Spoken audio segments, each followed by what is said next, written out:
आज इंटरनेट पर एक सक्सेसफुल कंटेंट क्रिएटर बनने के लिए तुम्हें नॉलेज, एक्सपर्टीज, रिसर्च स्किल्स नहीं चाहिए। क्या चाहिए वो मैं भी कुछ देर में बताऊंगा, पर पहले जरा तुम इंटरनेट पर हो रही इस बकवास को देखो। Randy, Randy, Randy. I'm a proud Randy. Believe corruption is a bad thing? It's not so bad in my opinion. मैं मानता हूँ कि जो भी एक्टिविटीज आप कर रहे हो, स्पेशली अगर आप एक स्किल को ज्यादा इंप्रूव कर रहे हो, आपके स्पर्म भी इफेक्ट हो जाते हैं। कि मेरा बच्चा जब निकलेगा, पॉडकास्ट माइक भी साथ में होगा उससे। ये है एक थर्मोमीटर जो बॉडी के टेम्परेचर को मेजर करता है, और ये है बकवास मीटर जो इंटरनेट पर कंटेंट क्रिएटर्स, इन्फ्लुएंसर्स द्वारा करी गई बकवास को मेजर करता है। हमारे देश के वन ऑफ द लगा देता हूँ बिगेस्ट बॉलीवुड सेलिब्रिटीज का जो सबसे छोटा बच्चा है वो उनका बच्चा नहीं है, क्योंकि 20-25 हजार रुपए का फोन और 500,000 रुपए का माइक लेकर इंटरनेट पर बकवास करना मानो लोगों की एक मॉरल रिस्पॉन्सिबिलिटी बन चुकी है। अगर डेली 10 मिनट अगर तुम वुमेन की ब्रेस्ट को देखो, तुम्हारा बीपी लो रहता है। और इस मुद्दे की बात करना इसीलिए जरूरी है क्योंकि एक बार जरा तुम इन लोगों की क्वालिफिकेशंस देखो। Divya Bhasin, who goes by the name of awkward goat, proud R movement की लीडर, BA,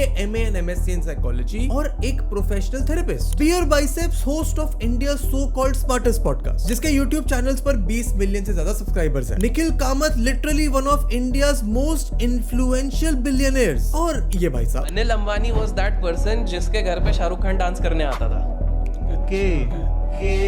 खुद को स्टॉक मार्केट, स्टार्टअप्स और इन्वेस्टिंग का गुरु बताते हैं। इंस्टाग्राम और यूट्यूब मिलाकर 5 मिलियन की फॉलोइंग लेकर बैठे हैं। पर बात सिर्फ इन 4-5 क्रिएटर्स की भी नहीं। पिछले 3 सालों में इंटरनेट पर और खासकर इंस्टाग्राम पर बकवास करने वाले लोगों की पॉपुलेशन, उनकी तादाद बहुत तेजी से बढ़ गई है। आप जू में जा रहे हो, आप बंदर को देख रहे हो, आपको लगा कि अगर इसके साथ सेक्स करूं तो बच्चा कैसा निकलेगा, जो कि अपने आप में तो एक बहुत इंपॉर्टेंट बात नहीं है, पर इनकी बकवास से जो नेगेटिव इम्पैक्ट क्रिएट हुआ है। Protein shakes are really bad. It takes 3 years to digest one scoop of protein shake, by the way. It stays in your body. उसके बारे में बात करना जरूरी है, स्पेशली तब जब आज इंस्टाग्राम पर वायरल होने का सबसे आसान तरीका बन चुका है। जितनी ज्यादा बकवास उतने ज्यादा व्यूज। तो आज हम इस बकवास मीटर से इंटरनेट पर हो रही बकवास को तो मेजर करेंगे 4 पैमानों पर। नंबर 1, रेज बेट की इंटेंसिटी। नंबर 2, ओवर सिंप्लीफिकेशन का level. Number 3, expertise over reach index. और नंबर 4, कॉन्फिडेंस ट्रुथ का मिसमैच रेशियो। और वीडियो के एंड तक तुम सीख जाओगे कि तुम्हें अपने फेवरेट क्रिएटर को इस बकवास मीटर पर कैसे रैंक करना है। पर इस वीडियो का पर्पस इस हंसी मजाक से कहीं ज्यादा डीप है, क्योंकि आज कंटेंट के थ्रू तुम्हें पागल बनाना, आप छींक मारते हो तो 1 सेकंड के लिए आप मर जाते हो, मिसगाइड करना, I am a Maggi man, Maggi मैं दबा के खाता हूँ, देख लो फिर मैगी के साथ ऐसी हो जाएगी। और यहाँ तक कि स्कैम करना इतना कॉमन और आसान बन चुका है कि जो लोग अपनी लाइफ में कुछ अचीव नहीं कर पाते, वो तक कंटेंट क्रिएटर बन के ये सारी चीजें आसानी से कर पा रहे हैं। लाखों की फॉलोइंग बना लेते हैं बस कुछ हफ्तों में। और मुझे उनकी फॉलोइंग से या वो उससे कितने पैसे कमा रहे हैं कोई खास दिक्कत नहीं है। मुझे दिक्कत है उस झूठ से जो ऑडियंस को बोला जा रहा है, जिसके बलबूते पर इंस्टाग्राम, यूट्यूब जैसे प्लेटफॉर्म्स पर ग्रो करा जा रहा है। अगर आपके आसपास एग्जाम हो और आपको एग्जाम देने जाना हो तो मैं आपको एक तांत्रिक टोटका बताता हूँ। इसको तांत्रिक लोग करते थे जब भी जल्दबाजी में उनको कोई विद्या हासिल करनी होती थी।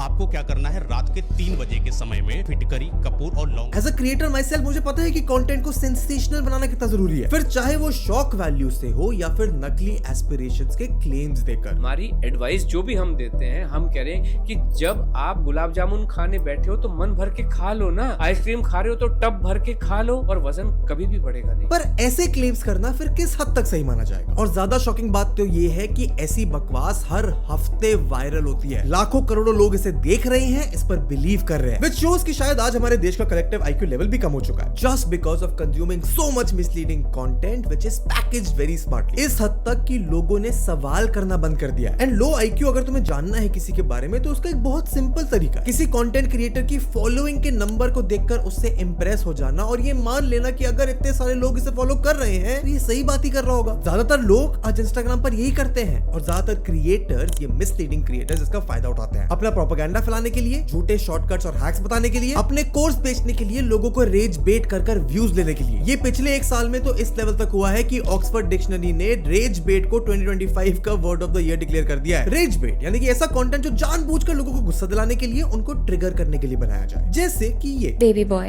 if you're the opposite of a feminist, you're a misogynist. and every misogynist is a potential rapist. ऐसी बातों से नेचुरली ज्यादातर लोग कमेंट्स में लड़ेंगे, क्रिएटर को एंगेजमेंट मिलेगा एंड सुनने में ये जितना ज्यादा शॉकिंग है उससे कहीं ज्यादा रियल है। जहां आज से मानो 10 साल पहले क्रिएटर्स की चिंता होती थी कि अच्छा कंटेंट बनाना है ताकि लोग कमेंट्स में उसको अप्रिशिएट करें, आज चिंता होती है कि कैसे ज्यादा से ज्यादा रेज बेट करे ताकि एंगेजमेंट मिले। और फिर इन्हीं क्रिएटर्स को न्यूज चैनल पर बुलाया जाता है। Which brings us to another question, क्या आजकल सोशल मीडिया पर बकवास करना ही सबसे ज्यादा रिवॉर्डिंग नीश बन चुका है? क्योंकि ये किसी पर्टिकुलर एक नीश की बात नहीं है। Health, fitness, finance, lifestyle, podcasting, जितनी ज्यादा बकवास उतने ज्यादा व्यूज। और अगर ये कंटेंट इतना ही बकवास है तो इतने सारे लोग लाखों लोगों के सामने आकर बकवास करके अपनी ब्रांड वैल्यू क्यों कम कर रहे हैं? खुद को ह्यूमिलिएट, एक्सपोज और इंसल्ट क्यों करवा रहे हैं? इसको समझने के लिए इस ग्राफ को समझना पड़ेगा। 26 साल पहले 1999 में डेविड डनिंग और जस्टिन क्रूगर ने एक पेपर लिखा जिसमें उन्होंने सोसाइटी के एक पैटर्न को समराइज करने की कोशिश की। और वो पैटर्न कुछ ऐसा था, सिंपल शब्दों में जितनी कम नॉलेज इंसान को होती है वो अपने आप को उतना ही ज्यादा एक्सपर्ट मानता है उस पर्टिकुलर चीज पे, अपने आप को उतना ज्यादा ओवर एस्टिमेट करता है। और इस कॉग्निटिव बायस को कहते हैं द डनिंग क्रूगर इफेक्ट। तुम मान सकते हो कि सोशल मीडिया का पूरा गेम डनिंग क्रूगर इफेक्ट पर चल रहा है, क्योंकि जिस लेवल का मिसलीडिंग कंटेंट बन रहा है उसे बनाने के लिए ना तो अपने नीश का ज्यादा नॉलेज चाहिए, तो बस एक चीज, बहुत सारा कॉन्फिडेंस। ह्यूमन बॉडी के अंदर भी घी जमा होता है। हमारे यहाँ फैट, जिसको विसेरल फैट आप बोलते हो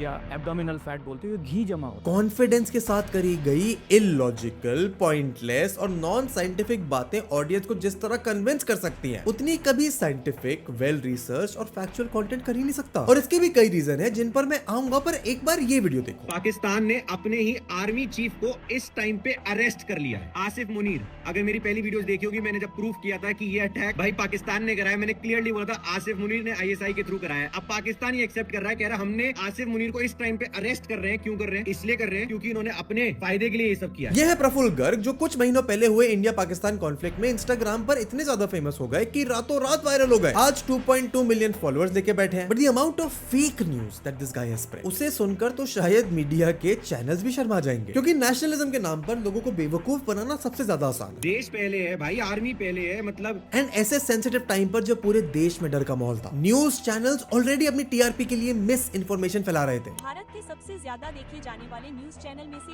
एक ने दावा किया कि भारतीय टैंक पाकिस्तान में घुस आए हैं। तो वहाँ खुद को एक इंडिपेंडेंट जर्नलिस्ट बताने वाले प्रफुल्ल गर्ग भी उन्हीं न्यूज चैनल्स को देखकर अपना इंस्टाग्राम अकाउंट ग्रो कर रहे थे। पाकिस्तान के कराची का पोर्ट उड़ा दिया है। मैं बोल रहा हूँ इंडियन नेवी सबसे स्ट्रॉन्ग है। किसने उड़ाया? INS विक्रांत ने उड़ाया। और ये मैं सिर्फ एक अदर रील उठाकर किसी एक पर्टिकुलर क्रिएटर को टारगेट करने के लिए नहीं कर रहा हूँ। ये तो उस श्रेणी ऑफ क्रिएटर्स का पार्ट है जो लगातार मिसलीडिंग कंटेंट बनाकर अपनी ऑडियंस को देते हैं, उन्हें मिसलीड करते हैं, झूठ बोलकर फॉलोअर्स देते हैं। एंड इंडिया पाकिस्तान कॉन्फ्लिक्ट के टाइम पर तो प्रफुल्ल गर्ग का कंटेंट ये बकवास मीटर पर बिल्कुल टॉप पर था। रेज बेट की डेंसिटी, कॉम्प्लेक्स टॉपिक्स को इतना ज्यादा सिंप्लीफाई कर देना कि उनकी इंटेंसिटी खत्म हो जाए, उनका मतलब बदल जाए और पूरा सच जाने बिना अपने कॉन्फिडेंस से चीजों को ऐसे बतला देना कि उनकी आधी नॉलेज भी ऑडियंस को बिल्कुल सच लगे। और यहाँ मैं बात सिर्फ प्रफुल्ल गर्ग या उनकी तरह राइट विंग आइडियोलॉजी फॉलो करने वाली क्रिएटर्स की नहीं कर रहा हूँ। इंस्टाग्राम पर तुम्हें right, left, centre, top down ideology रखकर बकवास करने वाले क्रिएटर्स की पूरी भरमार मिल जाएगी। एंड तुम राइट विंग के सपोर्टर या लेफ्ट विंग, इन क्रिएटर्स की वीडियो में तुम्हें एक कॉमन चीज जरूर दिखेगी, and that is the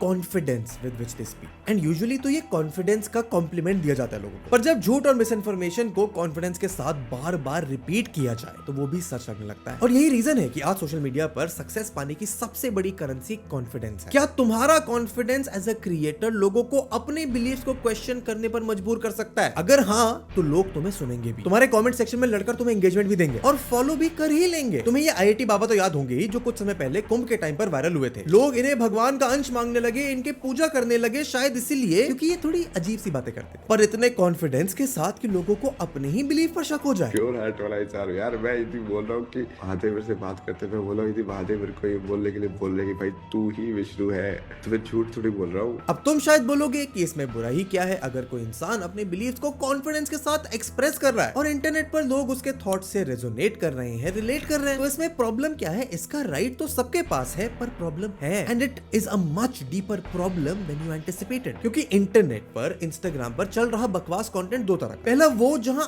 unintentionally ignorance से बकवास करी जा रही है, वो क्रिएटर्स जिनको सच में लगता है कि जो वो कह रहे हैं वो सच है, करेक्ट है, सही है। उनका कन्फर्मेशन बायस इतना ज्यादा स्ट्रांग हो चुका है कि कुछ वीडियोस पर कुछ मिलियन व्यूज आने से उन्हें लगता है कि अब उनका ओपिनियन हर एक टॉपिक पर सही है और जरूरी है। अब ऑडियंस उसे एक्सेप्ट करती है या ट्रोल करके रियलिटी दिखाती है वो बात अलग है, बट कंटेंट क्रिएटर्स का एक दूसरा सेक्शन ऐसा भी है जिन्हें पता है वो क्या कर रहे हैं। ये पता होते हुए भी कि वीडियो में बोली गई उनकी बात मिस इन्फॉर्मेशन है, झूठ है, दे स्टिल पोस्ट इट, क्योंकि उन्हें पता है कि ये लोगों को ट्रिगर करेगा। जैसे वेट लॉस डॉक्टर सुधीर आस्था। कैलोरी जो है एक हाइपोथेटिकल शब्द होता है, कंप्लीटली जो ये कैलोरी की बात करता है वो पगले लोग हैं सारे के सारे। Let me tell you this. 16 million से ज्यादा फॉलोअर्स वाले शिवम मलिक। भारत में 2 रुपए वाली कॉफी हर एक घर में पी जाती है और ये धीरे धीरे आपके शरीर को अंदर से गला रही है। जब कॉफी को हाई हीट पर बार बार प्रोसेस किया जाता है तो उसके बाद एक कंपाउंड बनता है एक्रिलामाइड, और साइंस कहता है कि जब लॉन्ग टर्म ये शरीर में जाती है चीज तो कैंसर का रिस्क बढ़ता है। 2 साल पहले तक मोस्ट वायरल फिटनेस क्रिएटर तरुण गिल,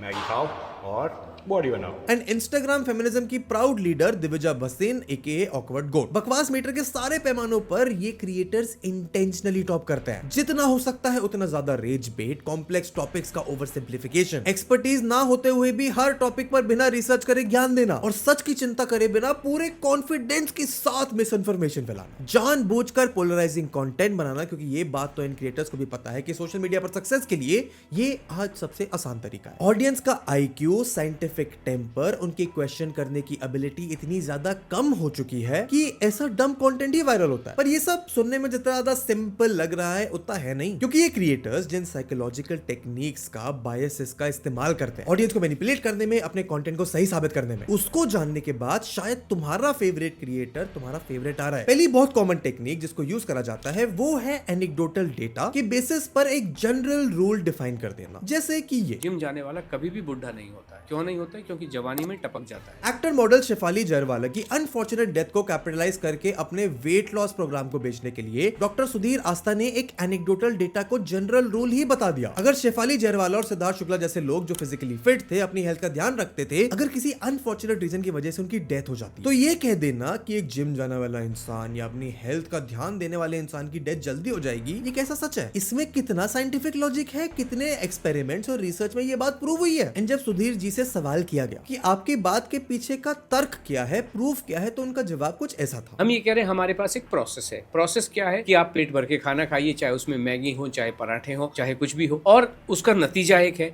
अब ये बीच का कैसे होता है ये हमें भी नहीं पता और हम दावा भी नहीं कर रहे। अच्छा, आपकी ये जो इन्वेंशन है जो आप कह रहे हैं वो किस पे बेस्ड है? जीवन पे बेस्ड है, जीवन पे आधारित है। एंड ऑडियंस को मैनिपुलेट करने का दूसरा सबसे पॉपुलर तरीका है किसी भी बात को इतना ओवर सिंप्लीफाई कर देना कि वो सुनने में ऑब्वियस लगने लगे। जैसे कि ज़ीरोधा के बिलियनियर फाउंडर निखिल कामत का ये claim. Do you believe corruption is a bad thing? It's a cliche. It's not so bad in my opinion. अब इस स्टेटमेंट को सपोर्ट करने के लिए निखिल ने आर्गुमेंट दिया कि अगर करप्शन से काम जल्दी हो जाता है तो उसमें दिक्कत क्या है? करप्शन तो फिर सही है। I feel like corruption is not bad.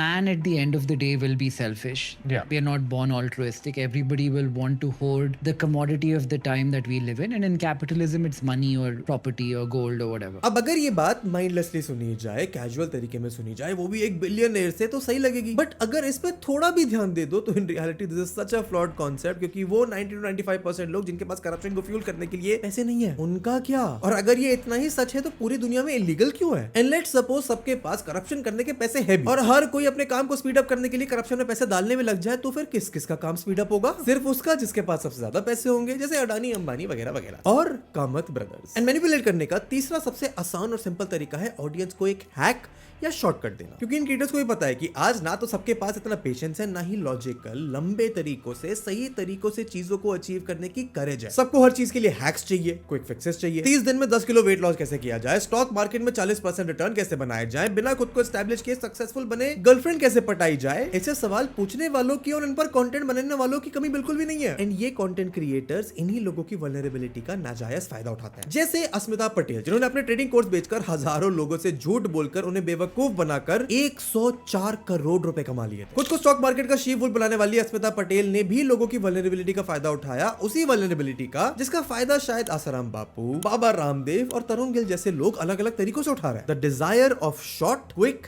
And easy hacks. अब उसका रिजल्ट क्या निकला वो भी एक बार देख लो। राम साहब गया पूरा वो 17 लाख के लोन के लिए मैं अब तक 23 लाख भर रहा हूँ इंटरेस्ट के साथ। हजारों लोगों ने अपनी सालों की कमाई उड़ा दी। इंटरनेट पर एक अननोन, अनवेरिफाइड, अनप्रूवन गुरु, स्टॉक मार्केट की शी वुल्फ कही जाने वाली एक रैंडम इंसान के नाम पर। क्यों? क्योंकि उनके क्लेम्स ही कुछ ऐसे थे। Daily 50,000 rupees कमाओ in just 5 minutes with a secret inflated strategy. यही मैनिपुलेशन टैक्टिक यूज करते हैं मल्टी लेवल मार्केटिंग यानी MLM रैकेट चलाने वाले लोग। मेरा बैंक का मैनेजर मेरे से रियल में परेशान है। उसने मेरे को एक बात बुलाकर बोला था, मेरे 45 साल के करियर में मैंने बड़े बड़े व्यापारी देखे हैं जो बैंक में आके पैसा जमा भी कराते हैं, निकालते भी हैं। तू ऐसा पहला लड़का देख रहा हूँ जो सिर्फ आता है, निकालता है, जमा कराता ही नहीं। और सुधीर आस्था और नीतीश सोनी जैसे फिटनेस इन्फ्लुएंसर्स। फैट को पिघालना बहुत ही सरल काम होता है और हमारा प्रोग्राम जिस दिन शुरू होता है हम पहले ही दिन आलू के पराठे आपकी अपनी रेसिपी के अनुसार बनाए हुए खिलाते हैं। आज तेरे को मैं बताता हूँ 20 रुपए में 50 ग्राम प्रोटीन। पर एक बार अगर कोई इन क्रिएटर्स का थोड़ा सा भी बैकग्राउंड चेक कर ले, उनके क्लेम की क्रेडिबिलिटी को वेरीफाई कर ले, तो उनके झूठ को पकड़ना बिल्कुल भी मुश्किल नहीं है। जैसे जब मैं सुधीर आस्था की वेट लॉस प्रोग्राम की वेबसाइट पर गया तो मुझे कुछ ऐसा दिखा, enjoy aloo paratha, pasta, pizza, noodles and all your favourite meals, no portion control, यानी जितना मर्जी उतना खाओ, बिना जिम, बिना किसी वर्कआउट, बिना किसी डाइट के वेट लॉस करो। और वेट लॉस भी कोई ऐसा वैसा नहीं, 90 दिन में 20 किलो वेट लॉस कर लो। अब ये क्लेम्स आज तक की सारी साइंटिफिक रिसर्च, सारे हेल्थ सर्वेस, एक्सपर्ट ओपिनियंस और थर्मोडायनामिक्स के लॉस के पूरी तरह अगेंस्ट है। और सिर्फ चैट जीपीटी से पूछने पर मुझे इन क्लेम्स की रियलिटी पता चल जाएगी। पर इसके बावजूद लोग इस स्कैम में फंसते हैं, अपने हार्ड अर्न मनी से इन फेक प्रोग्राम्स को खरीदते हैं, अपनी body, physical health, mental health को short term and long term harm देते हैं। और इन केसेस को तो मैं एक्चुअल स्कैम्स कहूंगा। But still there are so many creators जो शॉर्ट फॉर्म कंटेंट को अब्यूज कर रहे हैं just to get some followers. And तुम्हें लग रहा होगा कि ये काम तो शायद सिर्फ इंडिया में हो रहा है। नहीं, ये पूरी दुनिया की प्रॉब्लम है। बकवास मीटर से तुम्हें फॉरेन क्रिएटर्स की बकवास का आइडिया देना भी उतना ही जरूरी है। जैसे ये है एलेक्स हरमोजी, एक business coach and content creator with a total of 8 million subscribers on YouTube and Instagram. अब एक बार इनकी ये बात सुनो। 40-year-old guy sleeps with a 15-year-old girl. Terrible, right? Rewind 200 years. 40-year-old guy sleeps with a 15-year-old girl. 100% normal, right? How is it trauma now and not trauma then? So if it's traumatic in one instance and not traumatic in another, then it means that we can basically change the cultural narrative that we're ascribing to our context and make it not traumatic, which means it didn't matter. Which means the only thing that matters is that you chose to make it meaningful. No doubt Alex Hormozi की business advice सच में actionable है, बढ़िया है। Business और sales के ऊपर 3 best selling books भी लिख चुके हैं। पर अगर आपको किसी एक फील्ड की ज्यादा नॉलेज है तो जरूरी नहीं है कि हर चीज पर तुम्हारा कमेंट, ओपिनियन, ज्ञान आना मैंडेटरी हो। चुप रहकर कुछ ना बोलना is a much better strategy than to say these stupid things. और जब तक कॉन्फिडेंस है और सुनने वाले लाखों लोग हैं तो स्टूपिड और लॉजिकल के बीच की पतली सी लाइन को इरेज करने में ज्यादा टाइम और एफर्ट नहीं लगता। इसका सबसे बड़ा एग्जांपल है 2 साल पहले आया दुनिया का सबसे वायरल इंसान एंड्रू टेट, जिसने पूरी एक जनरेशन को वुमेन हेटर बना दिया। I think my sister is her husband's property, yes. When a bride is walking down the aisle to marry the groom, the father walks next to her and gives her away. और शायद अब वही काम India में Instagram पर feminism के नाम पर व्यूज लेने वाले नकली इन्फ्लुएंसर्स कर रहे हैं by convincing women to hate men. Men be like, it's not all men, but they are also like, get home safe. From what? Ghosts? Goblins?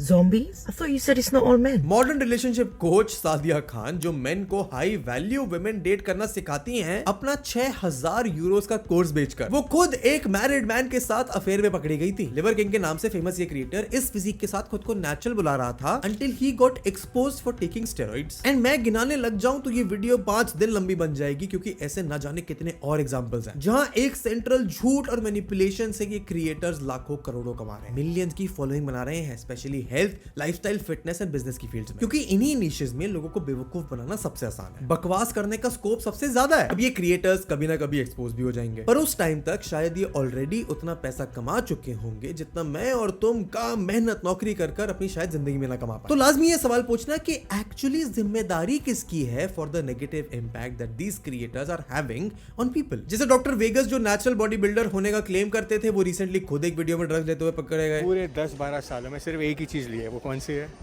Klein. Instagram पर आज 20-21 साल के कॉलेज ड्रॉप आउट फाउंडर्स की भीड़ लग चुकी है जो 20 साल के होते ही मैट्रिक्स एस्केप करते हैं, अपनी एजेंसी खोलते हैं और $10,000 कमाते हैं। And despite all of this social media पर अपने स्ट्रगल्स को शोकेस भी करते हैं। ऐसे फेक डॉक्टर्स का क्या जो डॉक्टर टैग का इस्तेमाल करके लोगों में फियर मॉन्गरिंग कर रहे हैं, बिलियनियर जो ओपनली अनसाइंटिफिक क्लेम्स कर रहे हैं। same force that keeps us grounded also be the reason that we age? That's the question being raised by Dipinder Goyal's Continue research, which has unveiled what it calls the gravity aging hypothesis. Now, this hypothesis proposes that Earth's gravity may accelerate human aging by slowly reducing blood flow to the brain over a lifetime. Podcaster जो podcast के नाम पर white wash और PR की machine बन चुके हैं, मनोज बाजपेयी जैसे हार्ड वर्किंग एक्टर के सामने बैठकर ऐसी बकवास कर रहे हैं। ज्योतिष आए थे शो पर, उनका नाम है अरुण पंडित, वो यूट्यूबर भी है। उन्होंने कहा कि 2024 is year of Shani, Shanidev का ज्यादा प्रेजेंस। और शनिदेव ये चाहते हैं कि हर कोई ज्यादा काम करे, ज्यादा मेहनत करे। और पता नहीं क्यों, पर मैंने भी आसपास नोटिस किया, जितने भी मेरे दोस्त हैं या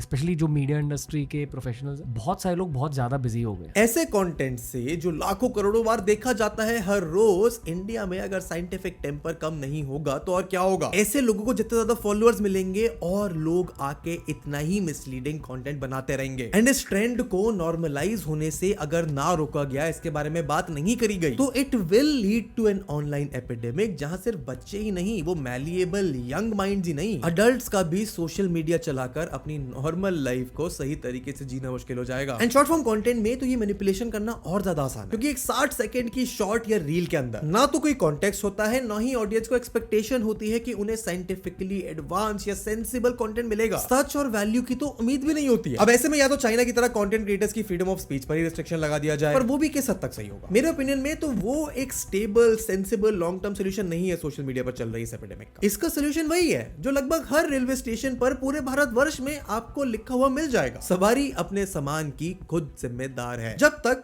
एज एन ऑडियंस तुम इतने अवेयर नहीं होते कि हर पीस ऑफ कंटेंट को, जहां पर ऐसे अनसाइंटिफिक क्लेम्स हो, एडवांस लेवल की करी हुई बकवास बातें हो, तुम खुद वेरीफाई ना करो, उसको खुद क्वेश्चन ना करो, जब तक तुम क्रिएटर की सिर्फ फॉलोइंग वीडियो पर लाइक और कमेंट्स देखकर उस पर विश्वास करते रहोगे, ये मानोगे कि लाखों लोगों ने इसे सपोर्ट किया है तो सही बात ही होगी, तब तक ये प्रॉब्लम सॉल्व नहीं हो सकती। तुम और मैं और हमारी तरह लाखों करोड़ों लोग इसी तरह बेवकूफ बनते रहेंगे, इंस्टाग्राम पर बकवास होती रहेगी। एंड इसको रोकने के लिए इंटरनेट, इंस्टाग्राम को यूज करने वाली ऑडियंस को एक साइंटिफिक टेम्पर डेवलप करना ही पड़ेगा, क्वेश्चन करने की आदत डालनी ही पड़ेगी, अपनी सेंसिबिलिटी की रिस्पॉन्सिबिलिटी खुद लेनी ही पड़ेगी। अगर अपने आप को इस मैनिपुलेशन, रेज बेट, फेक न्यूज, शॉर्टकट और हैक से बचाना है तो वीडियो अच्छी लगी हो तो इसे लाइक करो, ऐसी और वीडियोस के लिए सब्सक्राइब करो। यूट्यूब एल्गोरिथम कहता है कि तुम्हें ये वीडियो इतनी ही पसंद आएगी। इनफैक्ट यहाँ पर पूरी एक प्लेलिस्ट है जो तुम चेकआउट कर सकते हो ऐसी वीडियोस इंडियन पॉप कल्चर पर, तुम्हारे हर हफ्ते लेके आते हैं। चैनल को सब्सक्राइब करो, वीडियो को लाइक करो, and I will see you in the next one. Good bye.